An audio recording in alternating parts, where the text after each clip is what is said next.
लेकिन यशिका ये क्यों भूल जाती थी? इस दुश्मनी की शुरुआत उसके भाई शौर्य नहीं की थी। मिताली और यशपाल ने इस दुश्मनी की वजह से बहुत कुछ सहा था। खैर यशपाल उन दोनों को गले मिलते हुए देखता रहा। कम से कम यशिका किसी से तो मुस्कुराकर मिलती थी। अगर आप मेरे साथ बैठोगे तो मैं खाना नहीं खाऊंगी। मिताली अचानक खड़ी हो गई थी। शौर्य सिंह ने उसका हाथ मजबूती से पकड़कर उसे बैठने का संकेत दिया। शौर्य मेरा हाथ छोड़ो, सब लोग देख रहे हैं। सब लोग क्या देख रहे हैं? मुझे ये भी तो बताओ, मेरे साथ बैठकर तुम खाना खा सकती हो। मेरे अंदर कोई कांटे नहीं हैं जो तुम्हें चुभ जाएंगे। बैठ जाओ। मिताली ने गुस्से से उसकी ओर देखा। दादा, इन्हें कहिए कि मुझे छोड़ दे। जगदीश वर्मा ने हाथ के इशारे से मिताली को बैठ जाने के लिए कहा। दादा की बात टालने की हिम्मत किसी में नहीं थी। मिताली मजबूरी में वापस बैठ गई। उसके चेहरे से साफ दिखाई दे रहा था कि वह बहुत गुस्से में है। भोजन के लिए बड़ा सा चौकोर लकड़ी का मेज सजाया गया था। उस पर पीतल की थालियां रखी थी। घर की महिलाएं सुंदर साड़ियों में थी और रसोई में गरम गरम भोजन की खुशबू आ रही थी। लेकिन उस समय वहां मौजूद किसी का ध्यान खाने पर नहीं था। सबकी निगाहें कभी शौर्य और मिताली पर जाती तो कभी यशपाल और यशिका पर। 5 साल पुरानी घटनाओं ने रिश्तों को इतना उलझा दिया था कि एक ही छत के नीचे बैठना भी सबके लिए आसान नहीं रह गया था। फिर भी जगदीश वर्मा की मौजूदगी में सभी चुप थे, क्योंकि वे जानते थे कि दादा के दिल में आज भी यही इच्छा थी कि उनके परिवार फिर से पहले की तरह एक हो जाए। वह उसके पास आकर क्यों बैठ गया था? यानी अब वह ठीक से खाना भी नहीं खा सकती थी। दादा, ये तो सरासर अन्याय है, मिताली ने नाराज होकर कहा। शौर्य सिंह हल्के व्यंग से मुस्कुराया। अन्याय नहीं, अधिकार है। बहुत समय के बाद तुम्हें मेरा अधिकार याद आया है? आपने जताने ही ना दिया, वरना मैं तो हमेशा जताना चाहता था मिस्टर शौर्य। सिर्फ शौर्य कहो। वह पलटकर उसकी आंखों में देखने लगा तो मिताली ने नजरें चुरा ली। गहरी सांस लेते हुए वह अपनी थाली में चम्मच चलाती रही, लेकिन कुछ खा नहीं रही थी। जगदीश वर्मा ने उसकी ओर देखते हुए कहा, मिताली क्या कर रही हो बेटा? कुछ खा लो। साफ साफ कह रही है ना कि उसे हम लोगों का साथ पसंद नहीं है। यशिका के ऐसा कहते ही मिताली ने तुरंत उसकी तरफ देखा। एक बाई ही काफी है, तुम्हें बोलने की जरूरत नहीं है। यशिका मुस्कुरा दी। अच्छा, अब जवाब देना भी सीख गई हो। पहले से ही आता था, बस तुम्हें दिखाई नहीं देता था। ये कहकर मिताली फिर से खड़ी हो गई। दादा, मैं यहाँ नहीं बैठ सकती इन लोगों के बीच। यशिका भी तुरंत खड़ी हो गई। इसका क्या मतलब है? यह हमारा घर है और हम यहाँ पूरे अधिकार से रह सकते हैं। इन लोगों के बीच? ये कहते कहते यशिका की आवाज ऊंची हो गई थी। शौर्य ने तुरंत उसे तेज नजरों से देखा। मिताली ने शौर्य की ओर व्यंग भरी मुस्कान से देखा। देख रहे हो तुम्हारी बहन मेरी कितनी इज्जत करती है? इतना कहकर वे वहां रुकी नहीं और आगे बढ़ गई। भैया, शुरुआत उसने की थी, यशिका बोली। तुम्हें उससे बहस करने की क्या जरूरत थी? यशपाल की नजरें यशिका पर टिकी ही थी। मिताली उनकी नजरों के सामने से गायब हो चुकी थी और खाना भी अधूरा छोड़ गई थी। जगदीश वर्मा ने चम्मच एक तरफ रख दिया और सिर पर हाथ फेरने लगे। वह इन बच्चों को संभाल ही नहीं पा रहे थे। इतने जिद्दी और झगड़ालू तो उनके गोद लिए हुए वो बच्चे भी नहीं थे, जितने उनके बच्चों के बच्चे थे। एक समय था जब इन सबकी हंसी और बातें खत्म ही नहीं होती थी। उनके चेहरे पर फीकी सी मुस्कान आ गई। उन्हें पुराने अच्छे दिन याद आ गए थे। मिताली, समान्य होने की कोशिश करो। तुम छोटी छोटी बातों पर पहले इस तरह प्रतिक्रिया नहीं देती थी। भैया, शौर्य सिंह मुझसे बर्दाश्त नहीं होगा। मैं यहाँ नहीं रह सकती। यह हमारा घर है मिताली, और तुम जानती थी कि एक ना एक दिन वह वापस आएगा। मैं नहीं जानती थी उसका साथ मुझे घुटन देता है। मैं अपने माता पिता के जिम्मेदार व्यक्ति के साथ नहीं बैठ सकती। उसके साथ एक ही मेज पर बैठकर खाना खाना, मुझे नहीं लगता कि मैं ऐसा कर सकती हूँ। मैं जानती हूँ कि तुम दुख में हो। दुख में तो आप भी हैं। हाँ हूँ, मुझे पता है, लेकिन मेरी वजह से खुद को बंधनों में मत बांधिए। अगर आप यशिका से शादी करना चाहते हैं तो कर लीजिए, मैं आपको नहीं रोकूंगी। क्या कहा तुमने? यशपाल ने हैरानी से पूछा। जिस तरह तुम उन दोनों से नफरत करती हो, मैं भी करता हूँ, लेकिन यशिका निर्दोष है। यशपाल हल्का सा मुस्कुराया। मतलब मेरी बहन के अंदर भावनाएं अभी भी बाकी है। भैया, आप जानते हैं मैं बुरी नहीं हूँ, मैं जानता हूँ, लेकिन मैं ये नहीं कर सकता। मैं अपना फैसला ले चुका हूँ। तुम्हें भी अपने लिए जल्दी कोई फैसला लेना पड़ेगा। शायद आप सही कह रहे हैं। उधर ये एक बड़ी बैठक थी जहां मिताली अपनी प्रस्तुति और नए प्रोजेक्ट के बारे में विस्तार से समझा चुकी थी। पूरी प्रस्तुति के दौरान शौर्य उसे कई बार बीच में रोक चुका था। वह धोरे के साथ उसके हर सवाल का जवाब देती रही। बैठक खत्म होने के बाद जैसे ही बाकी कर्मचारी बाहर निकले, मिताली ने अपना कोट ठीक किया और सोरे की तरफ देखने लगी, जो अभी भी अपनी उंगलियों में पेन घुमा रहा था। आगे से मेरी किसी भी प्रस्तुति के दौरान मुझे बीच में रोकने की जरूरत नहीं है। सौर्य सिंह, मैं आपके साथ सम्मान से पेश नहीं आऊंगी। सौर्य मुस्कुराया और पेन को और तेजी से घुमाने लगा। मेरा सम्मान करना तो वैसे भी तुम्हारा कर्तव्य है। अब तुम करती नहीं हो वह अलग बात है। उसने आंखें गोल करते हुए कहा। मिस्टर सौर्य, मेरे साथ ज्यादा घुलने मिलने की कोशिश मत कीजिए। वह अपनी कुर्सी से उठा और उसकी ओर बढ़ने लगा। मिताली ने एक कदम पीछे लिया। सौर्य, रुकिए, क्या कर रहे हैं आप? लेकिन वह नहीं रुका। वह लगातार उसकी ओर बढ़ता रहा। पीछे हटते हुए मिताली दीवार से जा टकराई। सौर्य उसके सामने खड़ा हो गया और बोला, क्या कहा तुमने? सम्मान से पेश नहीं आओगी? जितनी नफरत तुम मुझसे करती हो उससे कई गुना ज्यादा नफरत मैं तुमसे करता हूँ, मिताली गोयल। इसलिए ये मत समझना कि तुम मेरे लिए बहुत महत्वपूर्ण हो। उसने इशारे से उसकी ओर देखते हुए कहा, मैं तुम्हारे साथ वैसा ही व्यवहार करता हूँ जैसा किसी व्यावसायिक साझेदार के साथ किया जाता है। अगर तुम गलती करोगी तो तुम्हें सुधारना मेरा काम है। मैंने कोई गलती नहीं की और आप जानते हैं मैं अपने काम में बहुत अच्छी हूँ। हाँ बिल्कुल, वह मुस्कुराया, तुम अपने हर काम में बेहतरीन हो। मैंने कब कहा तुम अच्छी नहीं हो? बस कभी कभी बहुत अजीब व्यवहार करती हो। इतना कहकर वह उसे देखता रहा, जबकि मिताली की आंखों में गुस्सा, नाराजगी और अनकहे सवाल एक साथ दिखाई दे रहे थे। मिताली ने आंखें बंद कर ली और उसका हाथ झटक दिया। Sorry please. क्यों? उसने धीमे स्वर में पूछा। मुझे आपका स्पर्श अच्छा नहीं लगता। सॉरी हल्का सा मुस्कुराया। तुम तो कभी इसी स्पर्श की आदी थी। मैंने कहा मुझसे दूर रहो। मिताली ने दोनों हाथों से उसे खुद से दूर कर दिया, लेकिन अगले ही पल सौर्य ने उसका हाथ पकड़कर उसे अपनी ओर खींच लिया। मिताली उसके सीने से जा लगी और सिर उठाकर उसकी आंखों में देखने लगी। सौर्य सिंह मुस्कुरा रहा था। उसकी गहरी भूरी आंखों में मिताली जैसे खो गई थी। बहुत सी पुरानी भावनाएं जिन्हें वर्षों से दबाने की कोशिश कर रही थी, फिर से उसके सामने आ खड़ी हुई थी। मिताली की आंखों में आंसू भर आए। उसने तुरंत सिर झुका लिया, जैसे अपने आंसुओं को छिपाना चाहती हो, लेकिन सौर्य ने उसके चेहरे को हल्के से ऊपर उठाया। क्यों छिपा रही हो? यहाँ से चले जाइए। उसने चेहरा दूसरी ओर मोड़ लिया। खुद को उससे दूर करते हुए गहरी सांस ली। मेरे साथ इतनी सहजता से बात मत कीजिए। ये कहकर वह तेजी से कार्यालय से बाहर निकल गई। सौर्य उसके पीछे हल्की व्यंग भरी मुस्कान के साथ खड़ा रह गया। कार्यालय लगभग खाली हो चुका था। जी मैडम, सब लोग जा चुके हैं, कर्मचारी ने जवाब दिया। बस मालिक अभी भी अंदर है। कौन से मालिक? मिताली को लगा कि वह शायद यशपाल की बात कर रहा होगा। सौर्य सर अंदर हैं। और बाकी कर्मचारी? मैडम बाकी सभी जा चुके हैं। हाँ, दीपाली मैडम अभी तक नहीं गई हैं। वो क्या कर रही है? वह अभी भी सौर्य सर के केबिन में है। जब से वह सर वापस आए हैं अक्सर उनके साथ ही दिखाई देती है। अनचाहे मिताली की मुट्ठियां भिज गई। वह अपना हैंड बैग उठाकर अपने केबिन से बाहर निकल आई। सौर्य के केबिन के सामने से गुजरते हुए उसे अंदर से हंसी और बातचीत की आवाजें सुनाई दी। मिताली की आंखें सिकुड़ गई। बड़ा आया पेशावर बनने वाला। वो मन ही मन बुदबुदाई और गहरी सांस लेते हुए कार्यालय से बाहर निकल गई। उधर सौर्य सिंह अपनी मां कविता सिंह के कमरे में दाखिल हुआ। कविता सिंह उसे देखती खड़ी हो गई। मेरे बच्चे, मुझसे दूर रहिए। मुझे अपना बेटा मत कहिए। शौर्य की आवाज भर गई थी। मैं वापस तो आ गया हूँ, लेकिन आपके लिए नहीं आया। मैं अपने रिश्तों के लिए लौटा हूँ। मैं कभी कहता नहीं आपसे, महसूस भी नहीं होने देता, लेकिन मैं आपसे बहुत नाराज हूँ। मैं सारी जिंदगी राधे श्याम अंकल से नफरत करता रहा। वो मेरे बड़े अंकल थे, पिता के समान थे। आपने कभी मुझे सच्चाई बताने की हिम्मत नहीं की और ना ही उन्होंने बताई। उन्होंने हमेशा आपकी इज्जत बचाए रखी और मैं आंख मूंद कर उनसे नफरत करता रहा। इसके बावजूद उन्होंने मेरी हर इच्छा पूरी की। एक पिता के लिए उसकी बेटी सबसे अनमोल होती है। मैं मिताली से प्रेम करता था। उन्होंने मेरी शादी मिताली से करवा दी, फिर भी मैं उन्हें नफरत करता रहा। मिताली मुझे लाख समझाती थी कि उनके पिताजी बुरे नहीं हैं। जरूर कोई ऐसी बात है जो बड़े लोग हमसे छिपा रहे हैं, लेकिन मैं नहीं सुनता था। मैंने वही माना जो मैंने अपनी आंखों से देखा। वे लोग कुछ नहीं बताते थे, लेकिन आप तो बता सकती थी। आखिर क्या हुआ था? आपने भी नहीं बताया। मैं जानता हूँ कि आपके लिए अपने बच्चे को अपने अतीत की सच्चाई बताना आसान नहीं था, लेकिन माँ मुझ पर थोड़ा रहम कर लेती। आप जानती थी कि मैं आपका बेटा हूँ। मैं भी वही गलती करूंगा जो आपने की थी। मुझसे गलती हुई, लेकिन 5 साल पहले जो हुआ वो मैं नहीं चाहता था। वह एक दुर्घटना थी और उस दुर्घटना की सजा मुझे कैसे मिली ये आप जानती हैं। मैं मिताली गोयल को खोकर जी रहा हूँ।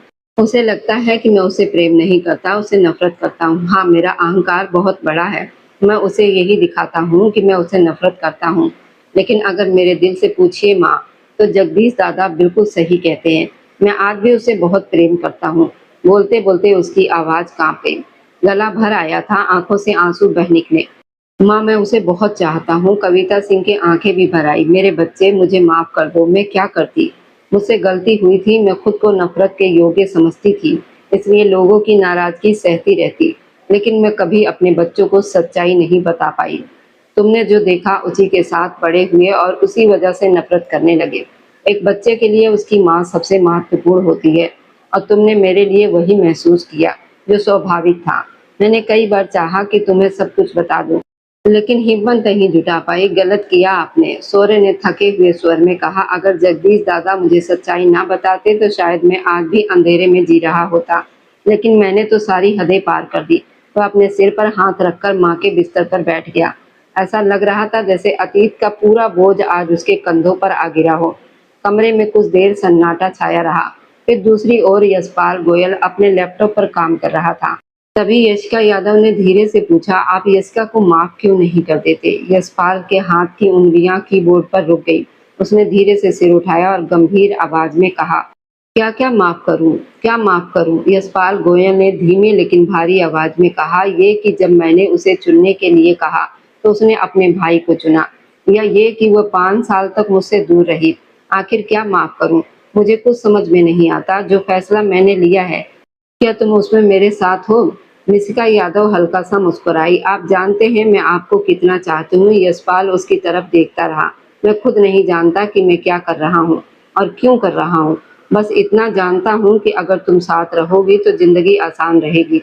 लेकिन आप यशिका से प्यार करते हैं। मैं नहीं चाहता कि मैं आप दोनों के बीच आऊं। वह मेरी सबसे अच्छी दोस्त है। यशपाल मुस्कुराया। थी, वह हम दोनों को छोड़कर चली गई थी। अपने भाई को अकेला कैसे छोड़ती? मिस्का ने धीरे से कहा, तो क्या वह अपनी माँ को भी नहीं छोड़कर गई थी? क्या उसका भाई हम सबसे ज्यादा जरूरी था? मिस्का ने नजरें झुका ली। दरवाजे के बाहर खड़ी यशिका ये सारी बातें सुन चुकी थी। उसका चेहरा सफेद पड़ गया था। क्या यशपाल सचमुच मिस्का से शादी सिर्फ उसे सजा देने के लिए करना चाहता था?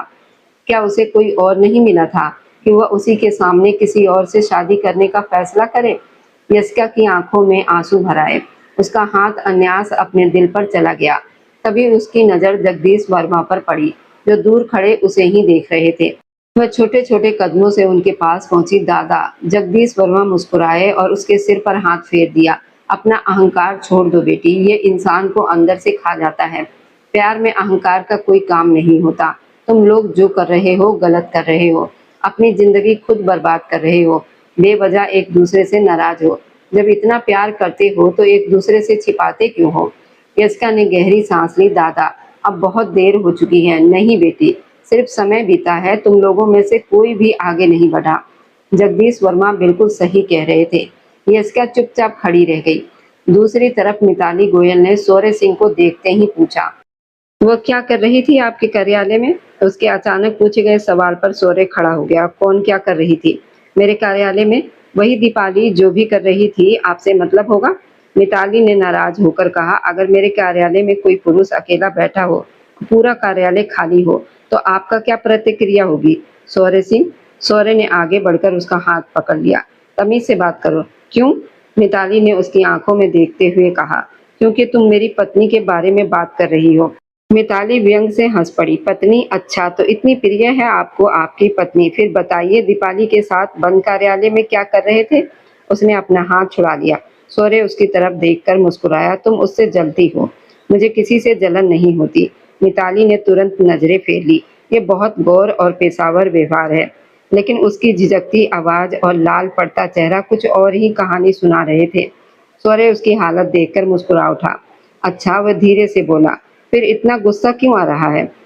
मिताली ने कोई जवाब ना दिया। तुम आज भी मेरी परवाह करती हो? सौर्य ने कहा, बिल्कुल नहीं। तो फिर दीपाली का नाम सुनकर तुम्हारा चेहरा इतना लाल क्यों हो गया?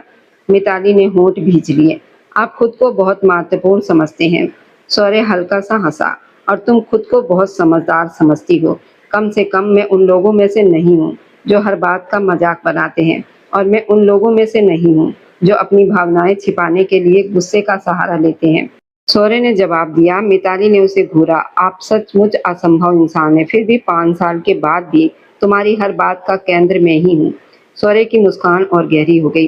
मिताली कुछ पल उसे देखती रही, फिर गुस्से में मुड़ी और वहां से चली गई। लेकिन उसके जाते हुए कदमों को देखकर सौर्य के चेहरे की मुस्कान धीरे धीरे फीकी पड़ गई। वह जानता था कि गुस्से और शिकायतों और गलतफहमियों की इस दीवार के पीछे आज भी वही मिताली छिपी हुई है, जिसे उसने कभी पूरे दिल से प्यार किया था। बिल्कुल ऐसा ही है, मैं भी तो एक साधारण आदमी ही हूँ। सौर्य सिंह बिना मिताली के तरफ मुड़े बोला। बहुत अच्छा, मैं भी देखती हूँ कौन है जिसे आप मेरे मुकाबले में खड़ा करते हैं। ये कहती हुई मिताली गुस्से में पैर पटकती हुई कमरे से बाहर निकल गई और उसके जाते ही सौर्य हंस पड़ा। मैं अंदर आ सकती हूँ? वह अपनी रॉकिंग चेयर पर बैठा हुआ था, आवाज सुनते ही खड़ा हो गया। ये आवाज उसके लिए अनजान नहीं थी, यशिका सिंह की आवाज थी। उसे इतनी रात को अपने कमरे में देखकर वह कुछ पल के लिए ठिठक गया। तुम यहाँ क्या कर रही हो? मुझे आपसे बात करनी है। उसकी आवाज कांप रही थी। यशपाल गोयल धीरे धीरे उसके सामने आकर खड़ा हो गया। क्या चाहिए तुम्हें? आप किसी और से शादी नहीं कर सकते। यशपाल मुस्कुराया। क्यों नहीं कर सकता? कर सकता हूँ। मैं तुम्हारे बंधन में तो नहीं हूँ कि तुम मना करोगी और मैं शादी नहीं करूंगा। मेरे प्यार के बंधन में तो हो ना। सारे वादे नहीं भूल सकते। आपने कहा था कि मेरी जगह किसी और को नहीं दोगे। यशपाल हंस पड़ा। जब मैंने तुम्हें रोका था तब तुम क्यों नहीं रुकी थी? यशपाल वह आगे बढ़ी और उसका कॉलर पकड़ लिया। मैंने कहा ना कि मेरी जगह किसी और को नहीं दोगे। वह मुस्कुराया। लेकिन अगर मैं कहूँ कि मैं तुम्हारी जगह किसी और को दे चुका हूँ तब क्या करोगी? मर जाऊंगी। यशिका ने उसके दोनों बाजू पकड़ लिए। क्या मेरे अंतिम संस्कार को देखने का साहस है तुम्हें? यशपाल 2 कदम पीछे हट गया। यशिका, ये कैसी बातें कर रही हो? उसका पूरा अस्तित्व जैसे हिल गया था। मैं मजाक नहीं कर रही, साफ साफ बता दो मुझे। अगर मेरे जाने का दुख सह सकते हो तो जाओ, जिसे शादी करनी है कर लो। अगर नहीं सह सकते तो मेरे प्यार को इस तरह मत रुलाओ। मैं सच में टूट जाऊंगी। मैं तुम्हें किसी और के साथ नहीं देख सकती। वह मुड़ गई। यशपाल ने तुरंत उसका हाथ पकड़ लिया। मैं उसकी सिसकियां साफ सुन सकता था। तो फिर मुझसे शादी कर लो। उसके ये शब्द कमरे की खामोशी को चीरते हुए गूंजे। यशिका की सांसें तेज हो गई। भैया, शौर्य भैया नहीं मानेंगे। यशपाल हल्का सा मुस्कुराया। मतलब आज भी तुम्हारे लिए तुम्हारा भाई मुझसे ज्यादा जरूरी है और आज भी तुम उसी को चुन रही हो? उसने उसका हाथ छोड़ दिया। तो जाओ, मेरे अंदर भी इतना साहस है कि मैं एक मरे हुए रिश्ते को हमेशा के लिए विदा कर दूं। जिस तरह तुम बार बार मुझे तोड़कर चली जाती हो, उसी तरह मैं भी तुम्हें अपने दिल से निकाल सकता हूँ। यशपाल नहीं जानता था कि उसके अंदर इतनी कठोर बातें कहने का साहस कहाँ से आया। लेकिन यशिका सब सुनती रही, जैसे सचमुच भीतर से मर गई हो। फिर उसके होठों पर फीकी मुस्कान आई। मुझे लगा था कि तुम मेरे बोलने का इंतजार करोगे, कि मैं कहूंगी कि इस बार मैं भैया को मना लूंगी। उसने अपनी आंखों से आंसू पूछे। लेकिन तुमने तो मुझे अपने दिल से ही निकाल दिया। अगर तुम्हारे अंदर सच में मुझे भूलने का साहस है तो मैं भी तुम्हें ये मौका देने की कोशिश करूंगी। ये कहकर वह रुकी नहीं और वहां से चली गई। यशपाल की सांसें तेज हो गई। वह ये क्या कह गया था? उसके अंदर इतना साहस कहाँ से आ गया था? उसने अपने माता पिता की मृत्यु का दुख सहा था और आज तक वह दर्द उसके दिल में था। फिर अपने प्यार को कैसे भुला सकता था? मैं वहीं घुटनों के बल बैठ गया। आखिर इंसान का अहंकार इतना बड़ा क्यों होता है? दिल और दिमाग की लड़ाई में हम हमेशा दिल को ही हारने क्यों देते हैं? दूसरी तरफ मिताली गोयल कार्यालय में थी। जरा इधर आइए, उसने आवाज दी। दीपाली ने मुड़कर अपनी वरिष्ठ अधिकारी की तरफ देखा। जी मैडम, आपने मुझे बुलाया? हाँ, तुम्ही से बात कर रही हूँ ना। मेरे हिसाब से तुम्हारी ड्यूटी शाम 5:30 बजे खत्म हो जाती है। जी मैडम, ऐसा ही है। तो आजकल तुम 7 बजे तक कार्यालय में क्या करती रहती हो? उसके बोलने का अंदाज पूरी तरह जांच पड़ताल वाला था। मैडम, सर रुकने के लिए कह देते हैं, इसलिए रुक जाती हूँ। अच्छा, आजकल तुम उनके लिए बहुत समर्पित हो गई हो। मैं उनकी सहायक हूँ, इसलिए काम में मदद करनी पड़ती है। कार्यालय के समय में कर लिया करो। किसी के लिए जरूरत से ज्यादा मेहनत करने की जरूरत नहीं है। अपनी भी कोई अहमियत रखो। मैडम, मैं समझी नहीं। कुछ नहीं, अब जाओ। दीपाली उलझन में वहां से निकल गई। उसे समझ में नहीं आया कि मिताली उस पर नाराज क्यों हो रही थी। वह तो सिर्फ अपना काम कर रही थी। उधर मिताली कार्यालय का निरीक्षण करते हुए कर्मचारियों को जरूरी बातें समझा रही थी। अपने नेवी ब्लू सूट का बटन ठीक करते हुए उसने बाल एक तरफ किए। वह बेहद आकर्षक लग रही थी। और लोग अन्यास ही उसे देखकर रह जाते थे। तभी उसकी सुनहरी आंखें एक जगह जाकर ठहर गई। शौर्य सिंह भी शायद निरीक्षण पर निकला हुआ था और दीपाली हमेशा की तरह उसके आगे पीछे घूम रही थी। मिताली का चेहरा तुरंत सख्त हो गया, जबकि उसके दिल में उठती जलन को शायद वह खुद भी स्वीकार नहीं करना चाहती थी। दीपाली शौर्य सिंह की शर्ट पर गिरा हुआ दाग बड़े अधिकार से अपने हाथ से साफ कर रही थी। मिताली गोयल की मुट्ठियां अपने आप भिज गईं। उसे इतना गुस्सा आया कि उसके हाथ में मौजूद कॉफी का कप उसी के हाथ में टूट गया। कांच टूटने की तेज आवाज ने शौर्य और वहां मौजूद कई लोग उसकी तरफ देखने लगे। शौर्य जो एक फाइल में उलझा हुआ था, मिताली की तरफ देखते ही ठिठक गया, लेकिन अगले ही पल उसकी नजर मिताली के हाथ पर गई, जहां से खून तेजी से बह रहा था, फर्श पर टकरा रहा था। गुस्से में उसे एहसास ही नहीं हुआ था कि उसने कप को कितनी जोर से दबाया था। उस पल न फाइल महत्वपूर्ण रही, न काम, न कर्मचारी और न ही बाकी लोग। शौर्य वहां से तेजी से मिताली की तरफ बढ़ा, जैसे उसके अलावा दुनिया में कुछ भी जरूरी ना हो। मिताली तक पहुंचते ही उसने तुरंत उसका हाथ पकड़ लिया। ये क्या किया तुमने? पूरा कार्यालय उन दोनों को देख रहा था, लेकिन मिताली चुप थी, बिल्कुल चुप। शौर्य जोर से कर्मचारियों को प्राथमिक उपचार का सामान लाने के लिए कह रहा था। उसने मिताली को कुर्सी पर बिठाया और खुद उसके सामने घुटनों के बल बैठ गया। बड़े ध्यान से उसके हाथ से खून साफ करने लगा और पट्टी बांधने लगा। वो बहुत परेशान दिखाई दे रहा था। उसके हाथ भी हल्के हल्के कांप रहे थे। मिताली बड़ी शांति से उसके चेहरे को देख रही थी। पट्टी बांधने के बाद शौर्य ने उसकी तरफ देखा। वह अब भी उसी में खोई हुई थी। शौर्य ने उसकी आंखों के सामने उंगलियां टकराई तो वह जैसे होश में आई। तुम ठीक हो? हाँ, मैं बिल्कुल ठीक हूँ। वह अपना हाथ छुड़ाकर खड़ी हो गई। हाँ, बिल्कुल ठीक हूँ। वह अपना हाथ छुड़ाकर खड़ी हो गई थी। धन्यवाद। वैसे मेरे लिए इतना करने की कोई जरूरत नहीं थी। तुम पागल हो गई हो मिताली? तुम्हें दिखाई नहीं देता क्या? कुछ नहीं हुआ, मैं बिल्कुल ठीक हूँ। इतना कहकर वह वहीं से फाइल उठाकर आगे बढ़ गई। शौर्य वहीं खड़ा टूटे हुए कप और फर्श पर गिरी खून की बूंदों को देखता रहा। मिताली नहीं जानती थी, लेकिन उसका बहा हुआ खून शौर्य अपने खून जैसा लगता था। दादा, मैं अंदर आऊं? हाँ बेटी, आ जाओ, जगदीश वर्मा ने मुस्कुराते हुए कहा, लेकिन अगले ही पल उनकी नजर उसके हाथ की पट्टी पर गई। यह हाथ को क्या हुआ? कुछ नहीं, मैं ठीक हूँ। मिताली उनके सामने बैठ गई। मैंने कुछ सोचा है, बताओ। क्या सोचा है? जगदीश वर्मा ने पूछा। मिताली ने गहरी सांस ली। मैं शादी का रिश्ता खत्म करना चाहती हूँ। जगदीश वर्मा अपनी रॉकिंग चेयर पर बैठने ही वाले थे, लेकिन उसके शब्द सुनकर वहीं रुक गए। क्या कहा तुमने? आपने सही सुना, मैं शादी का रिश्ता खत्म करना चाहती हूँ। तुम्हारा दिमाग ठीक है? उन्होंने हैरानी से पूछा। जिसे इतना प्यार करती हो, जिसके बिना जी नहीं सकती, उसी से रिश्ता तोड़ना चाहती हो? 5 सालों से उसके बिना जी रही हूँ, आगे भी जी लूंगी। दादा, मैं खुद को आजाद करना चाहती हूँ। अगर वह किसी और के साथ अपनी जिंदगी आगे बढ़ाना चाहता है तो बढ़ा ले। क्या वह किसी और के साथ आगे बढ़ रहा है? पता नहीं, हो सकता है उसकी जिंदगी में कोई और हो। मेरी वजह से वो बंधा हुआ है। जगदीश वर्मा हल्का हंस पड़े। अगर उसे ये बात पता चल गई तो वह बहुत बुरा व्यवहार करेगा। वैसे भी मैं उससे नफरत करती हूँ। नहीं बेटी, मैं जानता हूँ कि तुम उससे नफरत नहीं करती। वह भी यही कहता है, लेकिन गलत कहता है। मिताली ने नजरें फेर ली। तुम दोनों किस चक्कर में पड़े हुए हो?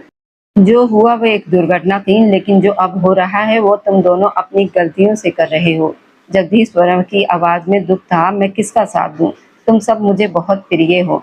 वह रोलिंग चेयर पर बैठ गए और बेहद उदास लग रहे थे। दादा प्लीज। मिताली घुटनों के बल उनके सामने बैठ गई। आप अपने पोते से कहिए कि आपकी लाडली को छोड़ दे, नहीं छोड़ेगा। जगदीश वर्मा मुस्कुरा दिए। वह खुद मिट जाएगा, लेकिन तुम्हें नहीं छोड़ेगा। मिताली भी हल्का सा हंस पड़ी। आप उसे इतना अच्छी तरह क्यों जानते हैं? जितना मैं तुम्हें जानता हूँ उससे कहीं ज्यादा मैं उसे भी जानता हूँ। वह जान दे देगा, लेकिन तुम्हारे साथ अपना रिश्ता खत्म नहीं करेगा। मिताली ने नजरें झुका ली। वह जानती थी कि दादा सच कह रहे हैं, फिर भी मैं उससे अलग होना चाहती हूँ। अगर इसके लिए मुझे अदालत जाना पड़ा तो मैं अदालत भी जाऊंगी। मतलब इस उम्र में तुम मुझे अदालतों के चक्कर लगवाओगी? जगदीश वर्मा ने बनावटी नाराजगी दिखाई। आपको मेरी वजह से परेशान होने की जरूरत नहीं है। मैं सब कुछ खुद संभाल लूंगी। मुझे पता है कि तुम आत्मनिर्भर हो और बहुत कुछ संभाल रही हो, लेकिन शादी का रिश्ता कोई मजाक नहीं होता। तुम्हारे पिताजी जिंदा होते तो कभी ऐसा नहीं होने देते। मिताली की आंखें भर आई। अगर पिताजी जिंदा होते तो ये दिन ही नहीं आता। इतना कहकर वह उठ खड़ी हुई। जगदीश वर्मा की आंखों में भी आंसू आ गए। उन्हें राधे श्याम गोयल बहुत याद आ रहे थे। जिस तरह उन्होंने पूरे परिवार को एकजुट रखा था। उनकी मृत्यु के बाद सब कुछ बिखर गया था। उधर मिस्का यादव यशपाल गोयल के सामने खड़ी थी। ये आपने क्या किया भैया? उसने दुखी स्वर में पूछा। आप यशिका को और खुद को इतनी तकलीफ क्यों दे रहे हैं? आप दोनों एक दूसरे से प्यार करते हैं, फिर भी एक दूसरे को खोने पर तुले हुए हैं। आखिर कब तक अपने दिल की बात छिपाते रहोगे? जानती हूँ हमारा दुख एक जैसा है। जिस तरह मैं शौर्य सिंह से नफरत करती हूँ, उसी तरह आप भी करते हैं। मगर इसमें यशिका की कोई गलती नहीं। आप कृपया मिशिका को बीच में मत लाइए। वह आपकी दोस्त है। आप उससे शादी करके खुश तो रह लेंगे, मगर संतुष्ट नहीं होंगे, क्योंकि आप यशिका से प्यार करते हैं और वे आपसे। कैसी जिद है भैया! अगर मम्मी पापा जिंदा होते तो आप कभी ऐसा नहीं करते। अगर वह जिंदा होते तो ये नौबत ही नहीं आती। जब मिताली यशपाल से कहकर चुप हुई। वह भी कुछ देर पहले जगदीश वर्मा से यही कहकर आई थी कि अगर वे जिंदा होते तो अगर 5 साल पहले वह हादसा ना हुआ होता तो सब कुछ इस तरह बिखरा ना होता। उनके रिश्ते इस तरह आग में ना झुके जाते। मैं गलत नहीं कह रही भैया, संभल जाइए। जो आप कर रहे हैं वह गलत है। अच्छा, अब रो क्यों रही हो? बताओ मुझे। आप नहीं मानोगे। मैं मान जाऊंगा। तुमने मुझे मनाया ही कब है? जब मैं जा रहा था तब भी मैंने कहा था मेरे साथ मत चलो। यशपाल ने कहा था रुक जाओ तो रुक जाओ। अगर किसी का रिश्ता बच रहा है तो बचने दो। मगर तुमने तय कर लिया था कि तुम वहीं रहोगी जहां तुम्हारा भाई रहेगा। खैर, मैं तुम्हारे साथ हूँ। तुम्हें क्यों लगता है कि मैं तुम्हारे प्यार की राह का कांटा बनूंगा? मैं प्यार करने वालों को अलग कर ही नहीं सकता। मैं जानता हूँ किसी को चाहने में क्या गुजरती है और क्या क्या सहना पड़ता है। तुम्हें लगता है तुम्हारा भाई इतना कठोर हो सकता है? नहीं लगता भैया। वह रो रही थी। उसे बोलो कि मैं खुद तुम दोनों की शादी करवाने के लिए तैयार हूँ। मुझे कोई आपत्ति नहीं। वह अपने भाई का चेहरा देखने लगी। आप सच कह रहे हैं? बिल्कुल सच। वह अपनी बहन के सिर पर हाथ रख चुका था। मैं नहीं चाहता कि हम सबके बीच की नफरत और बढ़े। ये बीज मैंने बोया था बचपन से। अब मैं इसे खत्म करना चाहता हूँ। मुझे अपनी पत्नी के दिल से नफरत कैसे निकालनी है ये मैं जानता हूँ। मैं धीरे धीरे उसे समझा लूंगा। वो मेरे साथ ठीक हो जाएगी। मगर बाकी रिश्ते जो मेरी वजह से बिखरे हैं उन्हें समेटना होगा। समझ रही हो ना मेरी बात? आप ठीक कहते हैं भैया, मगर वह कहता है कि मुझे मिटा देने का हौसला रखता है। शौर्य मुस्कुराया। प्यार में जब अहंकार बीच में आ जाए तो अपने प्रिय की बातों का बुरा नहीं मानते, क्योंकि अक्सर हम भी बहुत कुछ ऐसा ही कह जाते हैं जो उन्हें बुरा लगता होगा। इन 5 सालों में तुमने क्या नहीं कहा उसे, और उसने सब कुछ भुला दिया। तुम भी कुछ बातें भूल जाओ। मिताली भी मुझे क्या क्या नहीं सुनाती, मगर मैं सुन लेता हूँ क्योंकि वो मेरी अपनी है। और जो लोग आपके दिल के करीब होते हैं ना, उनकी बातें दिल में नहीं रखी जाती।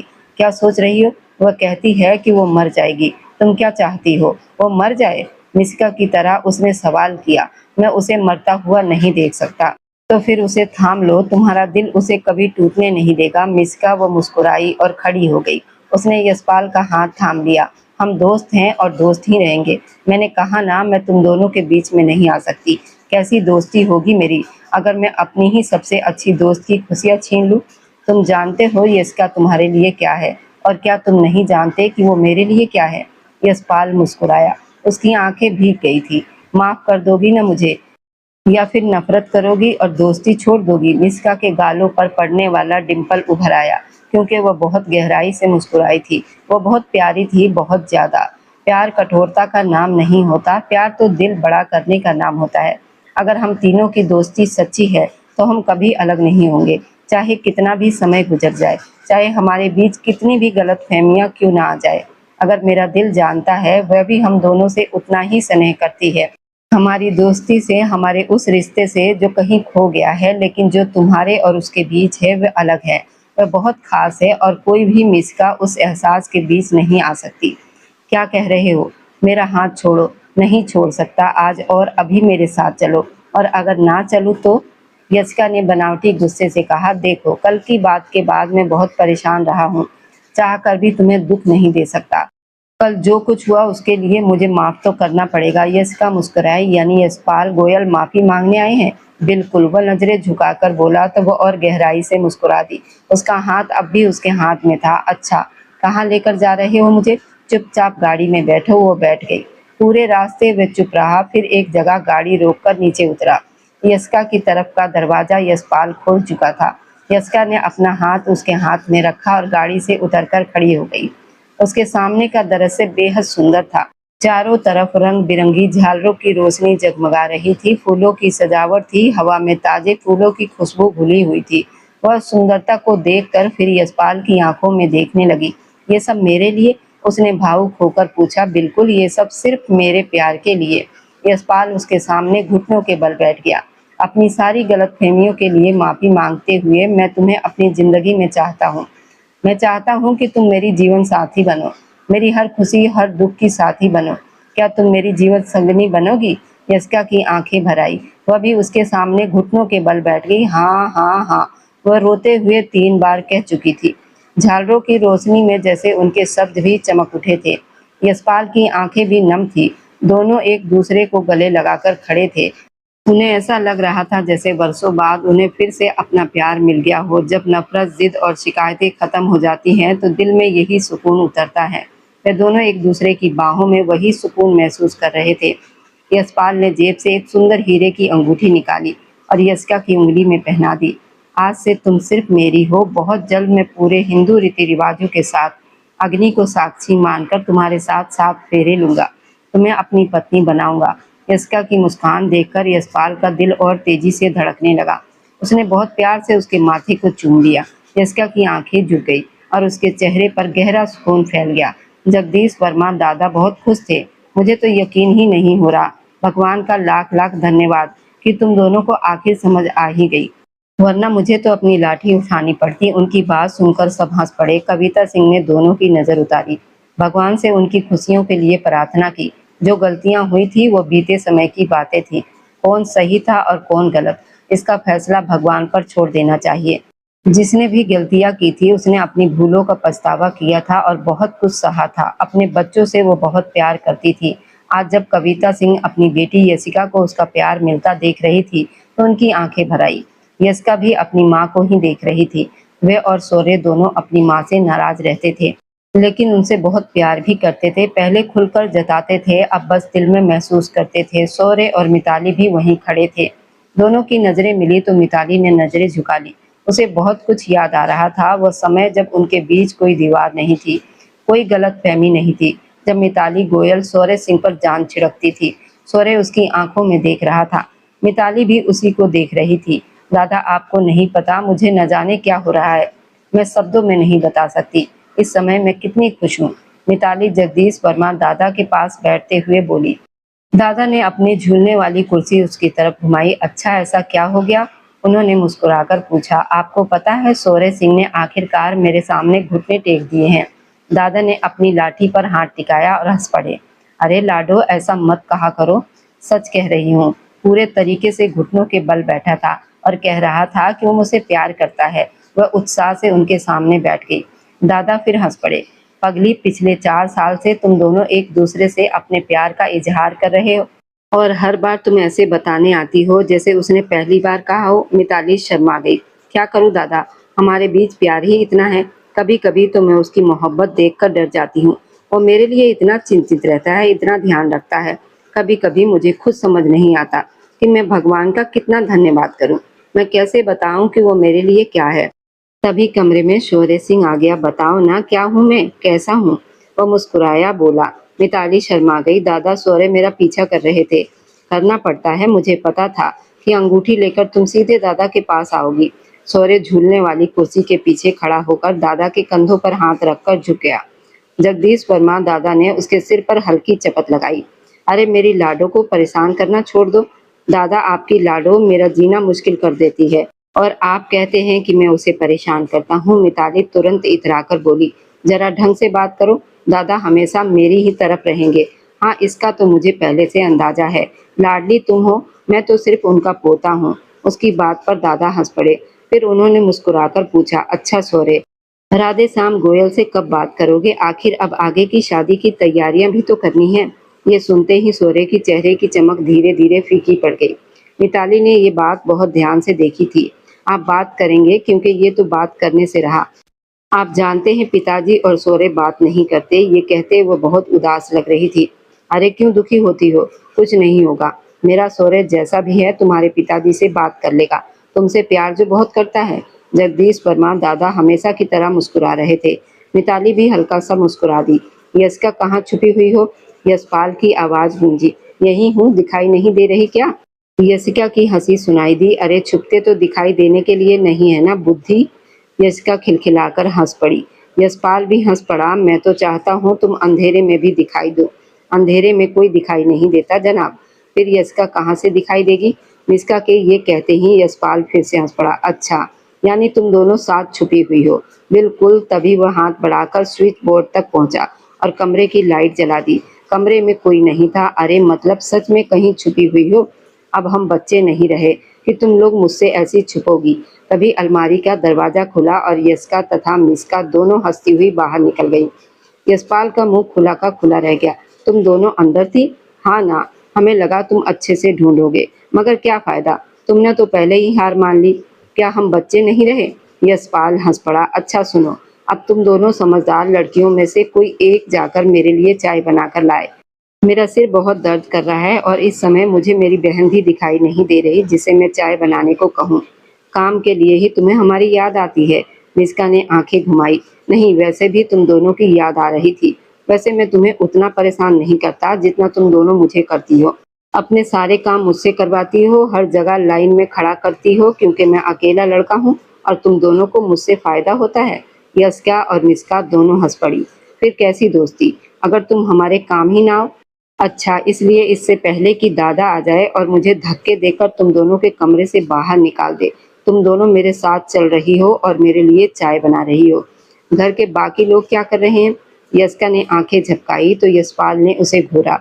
यस्का जी, तुम जानती हो मुझे तुम्हारे हाथ की चाय पसंद है, तो सीधा सीधा कहो ना कि मैं चाय बना दूं।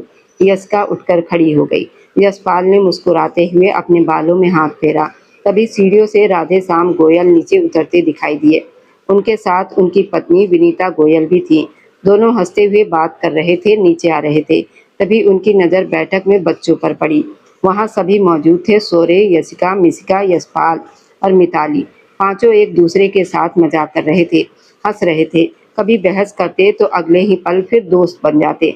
राधे श्याम गोयल मुस्कुराए। देख रही हो, दादा भी उनके साथ बच्चे बन जाते हैं। सचमुच जगदीश वर्मा दादा भी उन्हीं के साथ बैठे थे। घर में कितनी रौनक लग जाती है। विनीता गोयल मुस्कुराई। फिर उन्होंने कहा, कविता तो अक्सर अपने कमरे में ही रहती है। ये सुनकर राधे श्याम गोयल के चेहरे की मुस्कान हल्की पड़ गई। उसका नाम मत लिया करो। विनीता ने गहरी सांस ली। उसे माफ कर दीजिए, बहुत समय बीत गया है, दिल बड़ा कर लीजिए। वो पछताती है, रोती है, माफी मांगती है। दादा ने भी उसे माफ कर दिया है, आप भी कर दीजिए। राधे श्याम गोयल की आंखों में दर्द उतर आया। मैं अपने भाई जैसे जिगरी दोस्त की मौत नहीं भूल सकता। ये कहते हुए वे सीढ़ियां उतरकर नीचे आ गए। वहीं सुरेश यादव और उनकी पत्नी पारुल यादव भी बैठे हुए थे। भाभी, बच्चों ने तो घर में जान डाल दी है। राधे श्याम गोयल उनके पास बैठते हुए बोले। बिल्कुल ठीक कह रहे हैं भाई साहब, ये लोग जब एक साथ होते हैं तो घर में अलग ही खुशी आ जाती है। पारुल यादव मुस्कुराई। मैं इनके लिए कुछ खाने को बनाकर लाती हूँ। विनीता गोयल उठ खड़ी हुई। मैं भी चलती हूँ भाभी। पारुल भी उनके साथ चली गई। इस परिवार का माहौल हमेशा ऐसा ही शांत और प्रेम से भरा रहता था। बस सोरे और राधे श्याम गोयल के रिश्तों में खिंचाव बना रहता था, चाहे घर की बात हो या कारोबार की। सोरे कभी राधे श्याम गोयल की बातों का विरोध करने से पीछे नहीं हटता था। अभी भी उसने देखा कि राधे श्याम गोयल आकर सबके साथ बैठ गए हैं तो वह उठकर खड़ा हो गया। मिताली ने उसकी तरफ देखा। क्या हुआ? बैठो ना। नहीं, हम बाद में बात करेंगे। मिताली, तुम लोग बैठो। राधे श्याम गोयल ने गहरी सांस ली। मिताली ने अपने पिताजी की तरफ देखा। उसकी आंखों में दुख साफ दिखाई दे रहा था। तभी जगदीश वर्मा दादा बोले, जानते हो मैं क्या कहना चाहता हूँ? सोरे और मिताली एक दूसरे से प्यार करते हैं। राधे श्याम गोयल शांत होकर उनकी तरफ देखने लगे। क्या वो मेरा दामाद बनना चाहता है और क्या तुम उसे अपना दामाद बनाओगे? दादा ने मुस्कुराकर पूछा। राधे श्याम गोयल भी मुस्कुरा दिए। वो मेरे सबसे अच्छे मित्र महेश का बेटा है, उस दोस्त का जिसे मैं बहुत प्यार करता था। वो मुझसे नाराज हो सकता है मगर मेरे लिए वो भी मेरे बच्चों जैसा ही है। जगदीश वर्मा दादा मुस्कुराए। मुझे पता है मेरे बच्चे, तुम सबसे कितना प्यार करते हो। मैं उसे कह दूंगा कि तुम्हें कोई आपत्ति नहीं है। राधे श्याम गोयल ने सिर हिलाया। मिताली मेरी आंखों के सामने रहेगी और सोरे की पत्नी बनेगी। इससे बेहतर और क्या हो सकता है? ये सुनकर जगदीश वर्मा दादा, विनीता गोयल और रूपाली यादव तीनों मुस्कुरा उठे। थोड़ी देर के बाद मिताली बगीचे में फूलों को पानी दे रही थी। वो इतलाते हुए सौरे से बोली, देखा, मेरे पिताजी मुझसे बहुत प्यार करते हैं और तुमसे भी। मैं हमेशा कहती हूँ ना, मगर तुम ही नहीं मानते। हाँ, तुमसे करते होंगे मगर मुझसे नहीं करते, क्योंकि मैंने कभी उन्हें प्यार दिया ही नहीं। सौर्य सिंह मुस्कुराया, वह तो तुम हो ना, तुम्हारे पिताजी तुमसे बहुत प्यार करते हैं। बेटी माँ बाप के लिए सबसे अनमोल होती है। वह तुम्हारा हाथ मुझे सौंपने के लिए तैयार है। इससे बड़ा प्यार और क्या होगा। ये कहते हुए वो मिताली के पास आया और उसके हाथ से पानी का जग लेकर खुद पौधों में पानी डालने लगा। तुम अपने हाथों को इतनी तकलीफ क्यों देती हो? अगर मैं यहाँ हूँ तो मिताली मुस्कुरा दी। मतलब मेरी सारी परेशानियों पर तुम्हारा अधिकार है। बिल्कुल। सौर्य ने उसके चेहरे पर आई बालों की लटों को पीछे किया, मुस्कुरा दिया। मिताली उसकी आंखों में देखने लगी। कोई तुम्हारे बिना जीने की कल्पना भी नहीं कर सकता। मैं भी नहीं कर सकती, मिताली ने धीरे से कहा। सौर्य मुस्कुरा उठा। निशिका कहाँ है? यशिका अचानक उठ खड़ी हुई। बाहर गई है। वह क्यों पूछ रही हो? यशपाल ने पूछा। पता नहीं, सुबह से दिखाई नहीं दी, इसलिए पूछ रही हूँ। हाँ, आज उसे काफी देर हो गई है। यशपाल यशिका के पास बैठ गया। वैसे मैं बहुत खुश हूँ। मिताली और भैया की बात पक्की हो गई है। हाँ, खुश तो मैं भी हूँ। अच्छा है, सौर्य के मन की कुछ नाराजगी कम होगी। मुझे नहीं लगता पूरी तरह कम होगी, लेकिन जब दो लोग एक दूसरे से प्यार करते हैं तो उन्हें मिल जाना चाहिए। ये बात तो तुमने बिल्कुल सही कही। यशपाल ने यशिका की उंगलियों में अपनी उंगलियां फंसा ली। यशिका उसकी आंखों में देखने लगी। कितना प्यार करते हो मुझसे? बहुत ज्यादा। मैं अंदाजा भी नहीं लगा सकता कि कितना। मैं भी नहीं बता सकती कि मैं कितना प्यार करती हूँ। जानता हूँ, प्यार का कोई माप नहीं होता। प्यार बस होता है या नहीं होता। तभी पारुल यादव कमरे में आई। उनके चेहरे पर चिंता साफ दिखाई दे रही थी। यशपाल, निष्का को बहुत देर हो गई है। मुझे नहीं पता वो कहाँ है। यशपाल तुरंत उठ खड़ा हुआ। क्या हुआ आंटी? पता नहीं बेटा, वह अभी तक घर नहीं लौटी। वह अपनी दोस्त गुंजन पांडे के घर गई थी, लेकिन वापस नहीं आई। यशिका ने घबराकर यशपाल की तरफ देखा। मैं भी साथ चलूंगी। नहीं, तुम घर पर रहो। नहीं, मैं भी चलूंगी। मुझे चिंता हो रही है। आखिरकार यशपाल मान गया और दोनों घर से निकल गए। दूसरी तरफ मिस्का घबराकर पीछे हट रही थी। अमित राणा उसकी तरफ बढ़ रहा था। तुम्हें क्या लगता है मैं तुम्हें यहाँ से जाने दूंगा? मिस्का ने उसका हाथ झटक दिया। देखो अमित, गुंजन तुम्हें पसंद करती होगी, लेकिन मैं नहीं। वह सिर्फ मेरी दोस्त है। मेरे पास मत आना, मैं आऊंगा। यहाँ तुम्हें बचाने वाला कौन है? अमित बोला, गुंजन घर पर नहीं है। उसका फोन भी यही रह गया है। उसके माता पिता विदेश में हैं और तुम उसके एक संदेश पर यहाँ चली आई। पूरा घर खाली है। अब तुम्हें कौन बचाएगा? मिस्का डर गई। कृपा दूर रहे। उसी समय यशपाल यशिका गुंजन के घर पहुंच चुके थे। मुख्य दरवाजा अंदर से बंद था। यशिका को याद आया कि घर का एक पिछला दरवाजा भी है। दोनों तेजी से घर के पीछे पहुंचे। लगातार फोन मिलाए जा रहे थे, लेकिन कोई जवाब नहीं मिल रहा था। मिस्का का फोन भी नहीं उठ रहा था। पीछे का दरवाजा खुला हुआ था। दोनों अंदर घुसे और मिस्का को ढूंढने लगे। ऊपर की मंजिल से किसी की आवाज सुनाई दी। यशपाल ने यशिका को रुकने का इशारा किया। तुम यहीं रहो। नहीं, मैं भी साथ चलूंगी। नहीं, यहीं रुकना। यशपाल धीरे धीरे उस कमरे की तरफ बढ़ा जहां से आवाजें आ रही थी। उसने दरवाजा धक्का देकर खोला। अंदर का दृश्य देखकर उसका खून खौल उठा। मिस्का खुद को अमित से बचाने की कोशिश कर रही थी। यशपाल को देखते ही अमित ठिठक गया, लेकिन उसके चेहरे पर अजीब सी मुस्कान थी। ओह, यशपाल गोयल, कैसे बचाओगे इसे? यशपाल ने आगे बढ़कर कहा। मिस्का को जाने दो। जो बात करनी है मुझसे करो। मिस्का रो रही थी। यशपाल की नज़र बार बार उसके आंसुओं पर जा रही थी।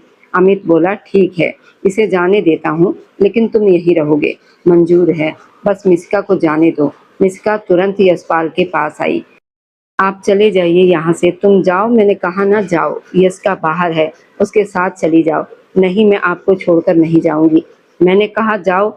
यशपाल की आवाज़ सख्त हो गई। मिस्का डरते हुए दरवाजे की तरफ बढ़ी। तभी अचानक धक्का मुक्की हुई। अगले ही पल तेज आवाज गूंजी। मिस्का ने बिना सोचे यशपाल को बचाने की कोशिश की और गंभीर रूप से घायल हो गई। अमित वहां से भाग निकला। गोली जैसे आवाज सुनकर यशिका दौड़ती हुई कमरे में पहुंची। मिस्का, उसकी चीख पूरे कमरे में गूंज गई। सामने का दृश्य देखकर किसी का भी दिल कांप जाता। अगले 2 दिन मिस्का अस्पताल के इमरजेंसी कक्ष में रही। पूरे परिवार की सांसें अटकी हुई थी। पुलिस ने अमित राणा को गिरफ्तार कर लिया था। जब मिस्का को होश आया तो यशपाल की आंखों में आंसू आ गए। उसका हाथ थामे हुए बोला, मुझे लगा था हम तुम्हें खो देंगे, मिस्का हल्का सा मुस्कुराई। अगर आपको कुछ हो जाता तो मैं भी जी नहीं पाती। उसके शब्द सुनकर यशपाल लंबे समय तक उसकी आंखों में देखता रहा, जैसे वहां कोई ऐसा भाव पड़ रहा हो जिसे वो पहले कभी समझ नहीं पाया था। प्यार अक्सर आंखों से बोलता है और उस समय दोनों की आंखें बहुत कुछ कह रही थी।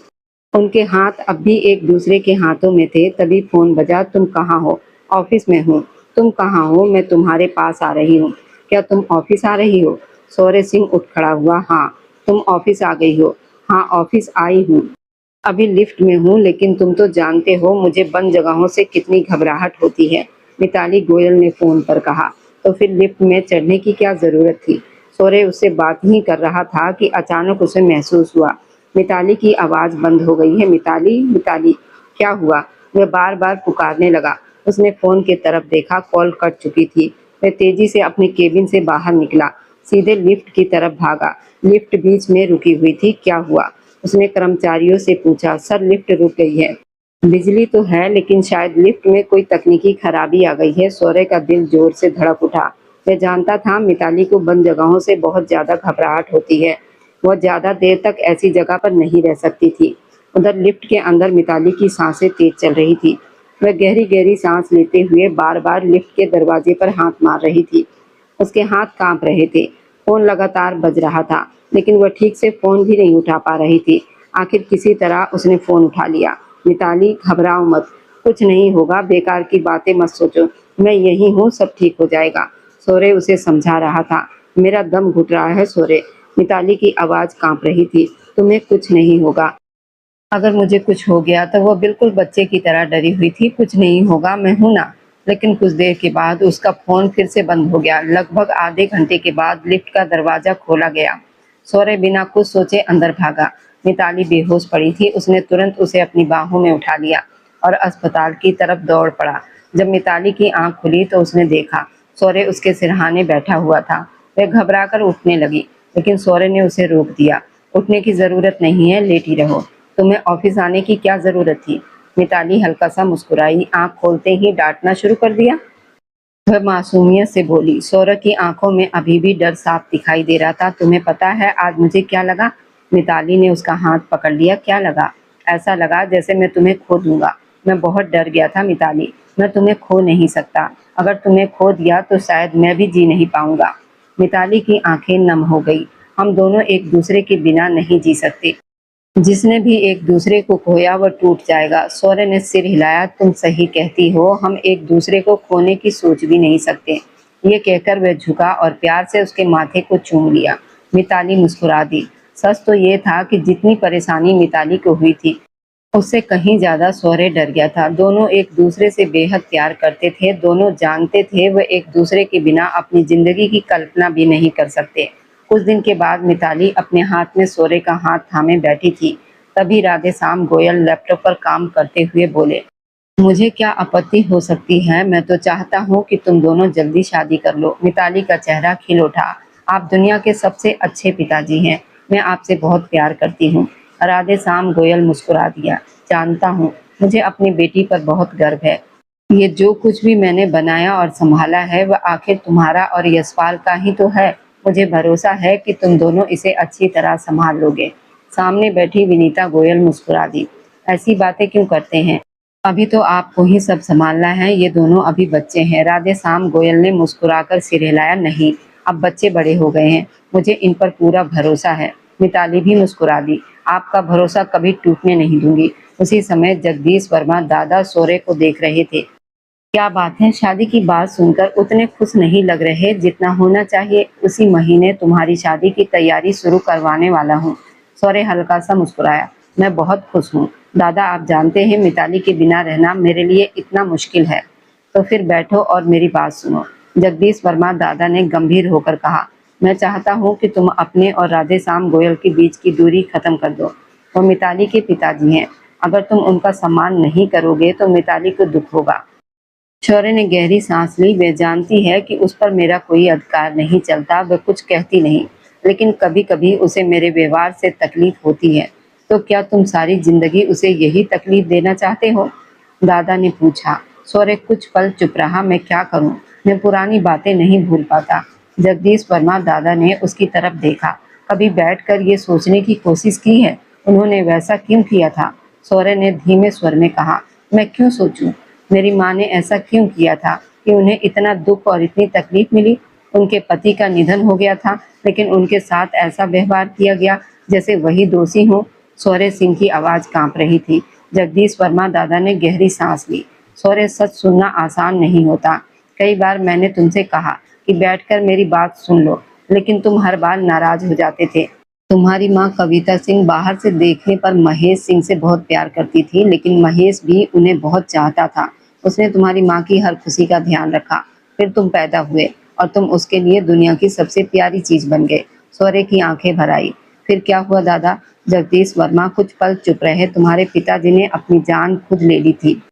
ये सुनते ही सौर्य अपनी जगह से उठ खड़ा हो गया। नहीं, ये सच नहीं हो सकता। यही सच है बेटा। क्या हुआ था? कैसे हुआ था? उसकी पूरी सच्चाई शायद सिर्फ तुम्हारे पिताजी जानते थे, लेकिन उनके जाने के बाद राधे श्याम गोयल टूट गए थे। महेश सिंह उनके छोटे भाई जैसे थे और उनसे बहुत प्यार करते थे। उनके पास एक पत्र था, महेश सिंह छोड़ गए थे, लेकिन राधे श्याम ने वो किसी को नहीं दिखाया। उस घटना के बाद राधे श्याम के मन में कविता सिंह के लिए बहुत नाराजगी भर गई। उन्होंने सख्ती की दूरी बनाई क्योंकि वे अपने दोस्त को भूल नहीं पाए। सौर्य की आंखों से आंसू बह निकले। मेरी माँ ऐसा नहीं कर सकती। नहीं दादा, ऐसा नहीं हो सकता। वो बुरी तरह कांप रहा था। जगदीश वर्मा ने उसके कंधे पर हाथ रखा। बेटा, जीवन में कई सच्चाइयां ऐसी होती हैं जो हमें पसंद नहीं आती, लेकिन उनसे भागा नहीं जा सकता। उधर यशपाल गोयल पिछले कुछ दिनों से मिस्का यादव से नजरें चुरा रहा था। अस्पताल वाले दिन उसकी आंखों में जो भाव उसने देखे थे वह उसके मन से निकल ही नहीं रहे थे। मिस्का हमेशा उसका ख्याल रखती थी, उसकी चिंता करती थी, उसकी हर छोटी बड़ी बात समझ जाती थी। यशपाल हमेशा यही सोचता रहा, वे सब उनकी गहरी दोस्ती की वजह से है। आखिर वे तीनों बचपन से सबसे अच्छे दोस्त थे, लेकिन उसे कभी समझ नहीं आया कि मिस्का उससे बचपन से प्यार करती थी। यस्का सिंह और यशपाल अपने मन की बात कह देते थे। दोनों जानते थे कि वे एक दूसरे से प्यार करते हैं, लेकिन मिस्का ने कभी कुछ नहीं कहा। अस्पताल में उसके लिए गोली खाना और फिर उसकी आंखों में वह दर्द और प्यार, वह सब यशपाल के दिल में कहीं गहराई तक उतर गया था। मुझसे नजरें चुरा रहे हो ना? मिस्का ने मुस्कुराते हुए पूछा। नहीं तो, मेरी बहन की शादी है, घर में तैयारियां चल रही है, कल ही सारे कार्यक्रम शुरू होने वाले हैं। मैं बस उन्हीं कामों में व्यस्त हूँ। तुम्हें क्यों नजरअंदाज करूंगा? तुम तो मेरी सबसे अच्छी दोस्त हो, यशपाल ने कहा। मिस्का हल्का सा मुस्कुराई। हाँ जानती हूँ, मैं सिर्फ दोस्त हूँ। फिर वो आगे बढ़ी और उसने यशपाल का हाथ पकड़ लिया। मुझे नहीं पता तुम क्या महसूस करते हो, लेकिन मैं तुम्हारे लिए बहुत कुछ महसूस करती हूँ। शायद शब्दों में कभी नहीं कह पाई, लेकिन इतना जरूर जानती हूँ कि तुम्हारे लिए अपनी जान भी दे सकती हूँ। यशपाल की आंखें नम हो गई। उसने धीरे से अपना हाथ छुड़ाया। कुछ मत कहो मिस्का, बस चुप रहो। मिस्का मुस्कुराई। मैं तो हमेशा चुप ही रही हूँ और तुम्हारी खुशी मेरे लिए सबसे जरूरी है, हमेशा रहेगी। तुम कभी भी अपनी मोहब्बत के रास्ते में मुझे नहीं पाओगे। ये कहकर वह कमरे से बाहर चली गई। उसके शब्द यशपाल के कानों में देर तक गूंजते रहे। दूसरी तरफ मिताली गोयल अपनी हथेलियों पर लगी मेहंदी देख रही थी। अगले दिन उसकी और शौर्य सिंह की शादी थी। पूरे घर में खुशी का माहौल था। पूजा की सामग्री सजाई जा रही थी, मंडप तैयार हो रहा था, फूलों की सजावट हो रही थी और घर की महिलाएं सुंदर साड़ियों में शादी की तैयारियों में लगी थी। सौर्य उसके पास आकर खड़ा हो गया। बहुत सुंदर लग रही हो। मिताली मुस्कुरा दी। यहाँ क्यों आए हो? दादा ने शादी से पहले मिलने से मना किया है। कुछ नहीं होगा, आजकल बस अपने किए हुए कामों और अपनी गलतियों के बारे में सोचता रहता हूँ। सौर्य ने धीमे स्वर में कहा। कौन सी गलतियाँ? मिताली ने पूछा। पता नहीं, लेकिन अब बहुत सी बातें समझ में आने लगी है। मैंने देखा है कि तुम चाहती हो कि मैं माँ से ठीक से बात करूं। हाँ, आखिर वह तुम्हारी माँ है, मिताली ने उसकी आंखों में देखते हुए कहा। कभी कभी दिल करता है सब छोड़कर कहीं दूर चला जाऊं। सौर्य बोला, अगर ऐसा सोचोगे तो मैं भी तुम्हें जाने नहीं दूंगी, मिताली ने तुरंत कहा। सौर्य हंस पड़ा। इतना प्यार करती हो? बहुत ज्यादा, उसने मुस्कुरा कर कहा। फिर उसने अपनी मेहंदी लगी हथेलियां दिखाई। कल अच्छी तरह देख लेना, कल तो तुम मेरी पत्नी बन जाओगी, फिर पूरा अधिकार होगा, देखना, सौर्य हंसते हुए कहा। मिताली शर्मा गई। दादा कहते हैं कि पति पत्नी का रिश्ता सबसे खास होता है, और तुम दादा की हर बात मानती हो? हाँ, क्योंकि मैं उनसे बहुत प्यार करती हूँ। मिताली ने कहा और फिर अपनी बाहें उसके गले में डाल दी। उस पल सौर्य के मन का सारा तनाव जैसे दूर हो गया। अगले दिन वैदिक मंत्रों, अग्नि के साथ फेरे, वरमाला और परिवार की शुभकामनाओं के बीच दोनों का विवाह संपन्न हुआ। मिताली अब सौर्य की पत्नी थी। अपने सच्चे प्रेम को पा लेना जीवन की सबसे बड़ी खुशियों में से एक होता है और आज सौर्य ये बात पूरे दिल से महसूस कर रहा था। लेकिन उसी खुशी के बीच उसके मन में एक बोझ भी था। जगदीश वर्मा दादा से सच्चाई जानने के बाद वह राधेश्याम गोयल से माफी मांगना चाहता था। इस समय उसकी माँ कविता सिंह उसके सामने खड़ी उसकी शादी की पोशाक ठीक कर रही थी। माँ, मैं आपसे नाराज नहीं हूँ, लेकिन दुखी जरूर हूँ। आपने मुझे सच्चाई क्यों नहीं बताई?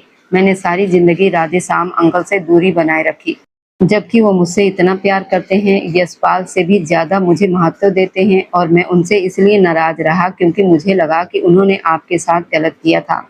उसकी आवाज भर गई थी। कविता सिंह की आंखें भी आंसुओं से भर चुकी थी। बुरे थे, ये भी तो बताना चाहिए था ना। सौर्य सिंह की आवाज भर गई थी। कविता सिंह ने आगे बढ़कर अपने बेटे की आंखों से आंसू पोंछ दिए। आज के दिन तो मत रो बेटा, मुझे माफ कर दो, मैं सचमुच शर्मिंदा हूँ। तुम्हारे पिताजी महेश सिंह की मौत ने मुझे अंदर से तोड़ दिया था। मैंने उनका दिल दुखाया था। आज तक उसी दुखी के साथ जी रही हूँ। मुझसे बहुत बड़ी गलती हुई थी। मैं अपनी जिम्मेदारियों पर खरी नहीं उतर पाई। देखो, मैंने अपनी पूरी जिंदगी बदल दी। सौर्य ने अपनी माँ को देखा। वह हमेशा की तरह सादे सफेद रंग की साड़ी में थी। सच तो ये था कि उसने अपनी माँ को बहुत कम हंसते देखा था।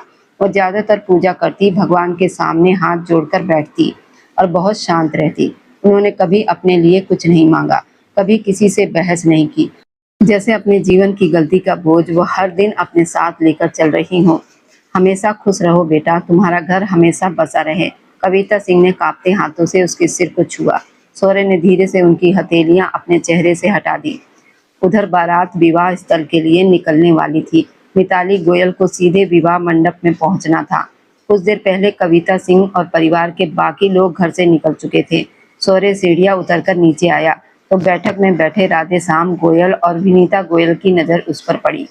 वह हल्का सा मुस्कुराया। राधेश्याम गोयल भी मुस्कुरा दिए। वे आगे बढ़े और प्यार से उसकी नजर उतारी। बेटे जैसा दामाद मिला है मुझे, मैं बहुत खुश हूँ। सौर्य की आंखें फिर भर आई। मुझे माफ कर दीजिएगा ना। राधेश्याम ने उसके कंधे पर हाथ रखा। बहुत पहले ही माफ कर दिया था। मैं जानता हूँ वो तुम्हारी माँ है। मैं उनके मामले में सख्त रहा, लेकिन शायद अपने दोस्त महेश सिंह को भूल नहीं पाया। अब लगता है कि जो सजा उन्हें उनके जीवन में नहीं मिली, वह देने वाला मैं कौन होता हूँ।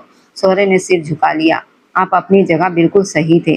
राधेश्याम मुस्कुराए। खैर, आज बहुत अच्छे लग रहे हो। फिर उन्होंने विनीता गोयल की तरफ देखा। आप गाड़ी में जाकर बैठिए, मैं अभी आता हूँ।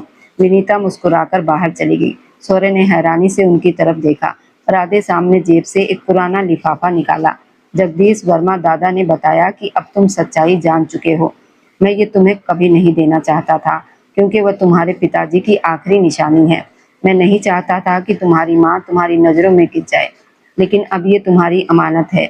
इसे आज मत पढ़ना, कल पढ़ लेना, ये जब मन करे तब पढ़ लेना। ये कहकर वो बाहर चले गए। सौर्य कई मिनट तक उस पत्र को देखता रहा, लेकिन खुद को रोक नहीं पाया। वह वहीं बैठ गया और पत्र खोलकर पढ़ने लगा। जैसे जैसे वह शब्द पढ़ता गया, उसे अपने पिताजी महेश सिंह का दर्द महसूस होने लगा। कुछ शब्द धुंधले थे, जैसे लिखते समय हाथ कांप गए हों, आंसू कागज पर गिर पड़े हों। अपने टूटे दिल की पीड़ा लिखते हुए उन्होंने कितना सहा होगा, ये सौर्य पहली बार समझ पा रहा था। उसका सीना भारी होने लगा। उसे लग रहा था जैसे सांस लेना मुश्किल हो रहा हो। कुछ देर के बाद वह गाड़ी में जाकर बैठ गया। इंजन चालू कर दिया। राधेश्याम गोयल को उसका चेहरा ठीक नहीं लगा। बेटा, सब ठीक है ना? हाँ, मैं ठीक हूँ, सौर्य ने जवाब दिया, लेकिन उसकी आवाज कांप रही थी। उसकी आंखें नम थी और मन अभी भी उस पत्र में अटका हुआ था। राधेश्याम रास्ते भर उसे इधर उधर की बातें करते रहे, लेकिन शौर्य का ध्यान कहीं और था। तभी अचानक सामने से तेज रफ्तार ट्रक आया। शौर्य, राधेश्याम की जोरदार आवाज गूंजी, लेकिन तब तक बहुत देर हो चुकी थी। भयानक दुर्घटना हो गई। शौर्य को गंभीर चोटें आईं, लेकिन राधेश्याम गोयल और विनीता गोयल की वहीं मृत्यु हो गई। यह हादसा पूरे परिवार पर पहाड़ बनकर टूटा। जगदीश वर्मा दादा का सबसे बड़ा सहारा छिन गया था। राधेश्याम गोयल, जो पूरे परिवार की मजबूत नींव थे, अब नहीं रहे थे। जिस दिन मिताली गोयल दुल्हन बनी थी, उसी दिन उसने अपने माता पिता को खो दिया। लाल बनारसी साड़ी और शादी के गहनों में सजी वह अपनी माँ और पिता के पार्थिव शरीर के सामने बैठी घंटों रोती रही। अंतिम यात्रा जब निकली तो उसे लगा जैसे उसकी दुनिया भी उनके साथ चली गई हो। उस दिन मिताली और यशपाल दोनों बदल गए थे। उनके जीवन का एक हिस्सा हमेशा के लिए टूट गया था। दुख और गुस्से में मिताली ने शौर्य को दोषी ठहरा दिया। उसे लगा कि ये सिर्फ दुर्घटना नहीं थी। वो मान बैठी थी कि शौर्य की नफरत ने ये सब किया है। जगदीश वर्मा दादा ने लाख समझाया, ये एक हादसा था, लेकिन उस समय कोई सुनने को तैयार ही नहीं था। मिताली यशपाल दोनों शौर्य को माफ नहीं कर पाए। परिवार के बीच गहरी खामोशी और दूरी आ गई। हर तरफ दुख ही दुख था। कुछ समय के बाद शौर्य और मिताली आमने सामने खड़े थे। शौर्य की आंखों में आंसू थे। अगर तुम मुझसे प्यार करती हो तो अपने भाई के साथ मत जाओ। अगर यशपाल इस शहर को छोड़कर जाना चाहता है तो जाने दो, लेकिन तुम अपना घर क्यों छोड़ रही हो? मिताली ने भीगी आंखों से उसकी तरफ देखा। मेरा भाई निर्दोष है। दुर्घटना में उसकी भी जान जा सकती थी। वह 4 दिन अस्पताल में जिंदगी और मौत के बीच रहा। मैं उसके लिए रोती रही हूँ और तुम चाहते हो कि मैं सब भूल जाऊं? शौर्य ने दर्द से कहा, यह अन्याय है मिताली। जो लोग मुझे जानते हैं वे जानते हैं कि मैं तुम्हें कितना प्यार करता हूँ। मिताली की आंखों से आंसू बह निकले। यशपाल, इसे समझाओ। उसने अपने भाई की तरफ देखा। यशपाल का चेहरा भी दुख से भरा था। पहले तुम खुद को समझाओ। हमने अपने माँ बाप परिवार को खोया है। अगर तुम्हें अपने भाई से ज्यादा प्यार है तो तुम चली जाओ। मैं तुम्हें नहीं रोकूंगा। मिताली कुछ पल उसे देखती रही। फिर उसने टूटे हुए स्वर में कहा, और मैं भी तुम्हें नहीं रोकूंगी। अगर प्यार में इंसान अपना दिल बड़ा नहीं कर सकता तो मैं भी अपने भाई का साथ नहीं छोड़ सकती। ये कहते हुए मिताली गोयल अपने भाई यशपाल गोयल के साथ देश छोड़कर चली गई थी। निशिका यादव ने उसे कठिन समय में यशपाल को बहुत संभाला था। वह उसकी सच्ची दोस्त बनकर उसके साथ खड़ी रही।